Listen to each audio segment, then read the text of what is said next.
I really enjoyed Prometheus, so I'm looking forward to it. It kind of got in the way of Neil Blomkamp's idea of doing a film that would bring me back. And so it was a little disappointing in that respect. But again, I mean, it was kind of Ridley Scott's movie to start off with. And I think everybody kind of says, whatever you want, Ridley, go ahead and do your thing. And then we'll do ours. And maybe we'll be able to do ours after you're finished. Fair enough. So you would actually come back if you could as a couple. I'd love to come back. Yeah, and work, especially work with Neil Blomkamp, who did District 9 and everything. He's a talented guy. This is the script that's really good, and this is the script that Sigourney wants to do. This is the movie she wants to make. Brilliant. And because I thought the franchise was pretty well dead. And 3 wasn't very good, even though Fincher directed it. He was young and Fox was all over him, and 4 was not good, and then Aliens versus the Predator and all that kind of stuff. Yeah, they kind of really sort of and so the idea to bring it back and kind of act like 3 and 4 never happened, and then just stick us back in, and the Newt will be 26 or 27, and I think it'll be kind of a handing of the torch down to the younger Newt. Hopefully they keep the franchise alive, and then Sigourney and I are getting a little old to be running around with aliens, I think. So. Oh, no, not at all. It'd be quite good. It would be good to see them back, because, to see something like that being done. And you say maybe hand the torch, like you say, in the film as well to others. But the Prometheus, I think, has a sort of regenerated the desire for aliens. And I think with Alien, it's very much... and again, these are my words. It's the 3 and 4 is very much like a certain prequel that came out in the 90s of a major franchise, which I think people are hoping, like Rogue One and stuff, will actually just completely forget and start afresh, which what Force Awakens did last year as well. Yeah. So hopefully we, the Prometheus. That's what Neil wants to do. Yeah, we want to get that back again and go from Aliens straight into what happened next properly. Right. That's fantastic. Well, Jim was also very upset too, Cameron, because his movie Aliens was really about almost the last third of the movie was about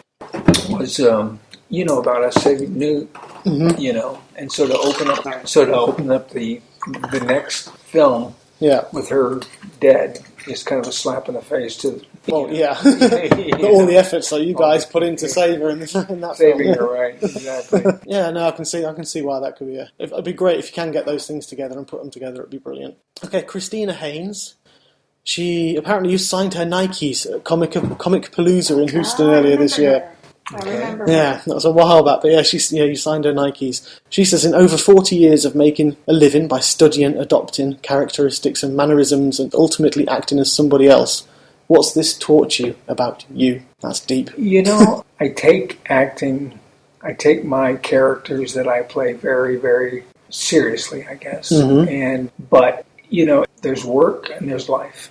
Yeah. And it just doesn't cross for me. There's no blending of your personality with a character. I really am, and used to be very, very serious and very, very intense about the work that I was doing. And I was usually intense because, an alien was chasing me or a Terminator was chasing me or something like that, but I was very, very, very serious about my work.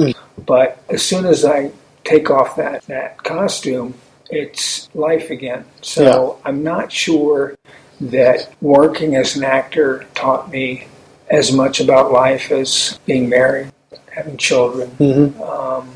I think probably having children has taught me more about life than anything else I've done before. Yeah, I can vouch for that. It totally changes your life and makes you see things in a different way. And and it's good to have. I know you've got a very young one. I've got young ones. You feel your childhood again. Yeah. You really do, don't you? I mean, as Jen shares the pictures, I see how much fun you guys have all together. And I love my little bad lad as well. And it does. You just live your childhood again. That's how you learn about yourself. You're right. It's, Right. So I can totally relate to that because my work's IT. And as soon as I finish at 5 o'clock, IT stays until my mum phones and decides she's got a problem with her computer, and then I've, got to fix like it. Your mom and your brother. But yeah, I mean, what I was saying, it's so wonderful to watch him discover life and how joyful he is about it, the simplest things. Yeah. And how much we lose that as we get older. So, like I say, some of the pictures you share, they are very, very touching, because you are purely enjoying life, and it's from someone, from my point of view, from someone who's been on your screen all this time, just chilling and enjoying things, and not not caring where you are, like you're dressed as Barney Rubble, and that one got a lot of airplay, but it got Michael a lot of points somehow. Oh yeah. That was pretty Best classic. dad in the world who would dare to come out like that. Oh man, it was great. I've got a question as well come from my colleague today, which is from Rachel Eves. Okay. And she would like to know, what's your take on the Terminator Genesis and the newer incarnation of Kyle Reese? Obviously we had Terminator Salvation with the late great Anton, wasn't it? Anton Yelchin. But the new Genesis version. Well, first of all, I haven't seen it. Okay. And Jim Cameron directed the Terminator. Yeah. All right. He's a brilliant man. Mm-hmm. And he directed T2. Okay. You just don't really follow Jim Cameron. Yeah. So the third one, the fourth one, and then this last one.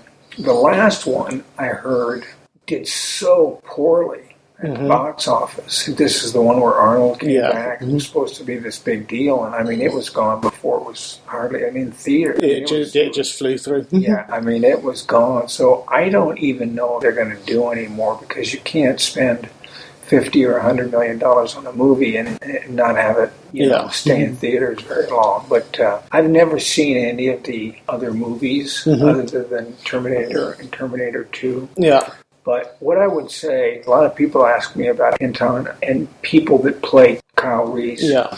And what I always say to them is that person did not get to play my character, Kyle Reese, under the circumstances he was in.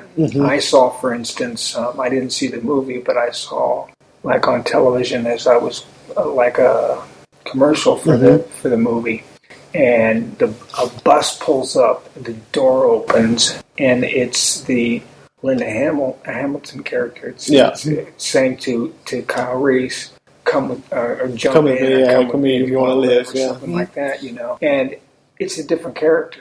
See, he played a different character than me. I mean, he had the same name, but he was not. He was learning information. I was giving all the information. So it's really, really hard to compare the movies and the characters. But there's no doubt in my mind that the first two are the ones that people like.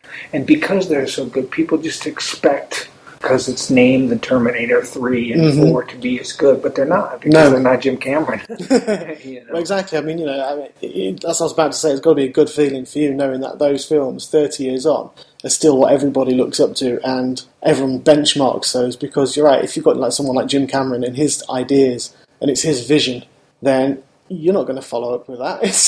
You can't, because you're not going to have. You haven't got what's going on in his mind and his brain, and his thoughts. I mean, you think about sequels, and I think about sequels, and I think about, there's The Godfather, and then Aliens. I mean, you just don't get sequels usually that are as good as the first movie or better. I think that Jim's movie is different, obviously, than his was. His movie was kind of a walk through a fun house, and things jump out at you. And of course, Jim just revved up the engines and turned it into an all-out action movie. But Ridley's movie was pretty good, pretty scary. Yeah, I can imagine it must have been pretty intense on set for that, going through it. Fun. Do you actually own any of your action figures? This is just a random question from me thinking about it, because I collect 1/6 figures, and I know there's quite a lot of them out there for you. Do you have any of those? No. You're not going to buy any for... No. Mind you, they're probably a bit too grown up for him. So. A Corporal Hicks and a Kyle Reese. Dashiell actually has one Hicks action figure that somebody gave us. It's like a very tiny one, and it's on his shelf. Yeah. It just sits on his shelf. But he's also got a iPad already. Oh, right, Forget everything else. He's not quite. He only watches YouTube Kids. He's not even quite. He's just over 1.5. So. Yeah. Okay. Well, a stick action figure doesn't. It doesn't equate. Michael and I have different thoughts on this because he's right in the sense that when he has his iPad, which he calls iPod,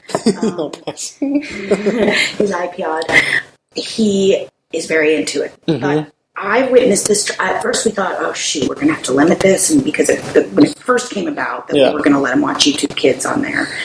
And, the first couple of times that it went away, he was really freaked out. Mm-hmm. But my experience lately with him is if I say, okay, we're going to go out, or okay, we're going to go in your chair and have your yogurt or whatever, he puts it down, gets up and goes and does the thing. And I'm just like, wow, okay.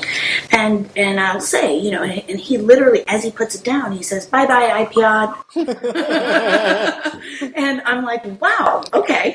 And so he's getting the concept that he can have it back. Yeah. And I think that's the thing that could really get sticky with a baby if they don't get that. And that makes me happier because I like seeing him go play with his blocks for a while, or us go play with his cars for a while on his rug that has roads, or us go for a drive and go play at school in the sand, and then come back for his iPod. That's good. We've got to the stage of my son now. He watches Minecraft, so you're going to be all in for that. There's another one that I think was in the cut. Minecraft is one of the, I think, more, from a parental point of view. I mean, it's fun to watch your kid playing that because they're being creative and they're making things and they're making towns and houses and all that sort of stuff, and it's fun to watch them do that as compared to people. Exactly. It is. Like, some of the stuff my son's built, like McDonald's and everything. He goes out and builds towns and he comes in. He brought a Jurassic World the other day. He goes an Indominus Rex in its pen, and it was just like, wow. And he showed me. But the thing is, he spends more time watching YouTube videos of people building on Minecraft now than he does. That's crazy. But I do think I can't stand Minecraft, but from a creative point of view, I think it's much more better for kids to use than them running around playing Call of Duty, which some of his friends do at age 9. And I think that's just totally wrong. Yeah. I'm quite happy to say that, but they're playing Grand Theft Auto at the age of 6. They were when it came out. And it's just like, no, that's wrong. That's not how, I'm not telling people how to bring their kids up, but I just think that's not the right thing to do. All parents need to kind of decide when time is right to watch. I have people that, I have children that are this tall. I mean, they're 7, 8 years old and come up and tell me how much they like Aliens. Parents let you watch Aliens at 7, that's a little bit of a question mark for me. One of my sons always had nightmares anyway, so I didn't want to, and it's a little different when your dad's sitting right next to you, too. Oh, yeah, to watching it on your own. I think I got Terminator. I bugged my sister, and my sister bought me Terminator on VHS for my 12th birthday, I think it was. Wow. But they deemed it was okay, but I was quite horrified, 12. To be fair. I think 12 was 12. It was bordering on the understanding of what was going on. Well, but it still scared the hell out of me. Well, you got the love scene in there, too. Oh, yeah. I think 12 is about the age that most people that's when I let my son watch it. Yeah. And Terminator. Yeah. It's it's a fantasy type more and violence and some of the other stuff which is on. The last thing I'd go before I let you guys go for the evening is to promote your company again. I mean, I know you've got 3 distributions you've just had recently, haven't you? Trio distribution rights for Hidden in the Woods you've got and The Girl. Hidden in the Woods is right now. It's coming out in a domestic release. So it's coming out in USA December 6th, and then it's coming out in Canada in January. It's out in Germany right now, and it's out in Japan right now. I've seen your pictures when you were in Austria. So UK, I don't know when yet, but we will let you know as soon as we know. Cool. And then The Girl is out in the UK now as Psychopath. Yes, VOD. I've seen it on the air. And it's coming out and these are both getting limited theatrical releases, which is like 10 screens each. And this one's coming out in USA in January and in Canada in February. And then just released to Walmart on November 1st and 2nd was The Night Visitor Chronicles, which is 2 movies put together in one package. Excellent. So that's right now. And then we've got others that are about to get some distro pickup and another one that's in prep right now. So fantastic. It's really cool. It's got a really busy time going ahead of you at the moment. Pretty busy. Excellent. Well, thank you very much for joining. Is there only one last thing before I sign off that you'd like to say to the fans, people who are listening? Just keep coming out. keep coming out. You know, we need you to do what we do. So we appreciate you. Thank you once again, Jennifer.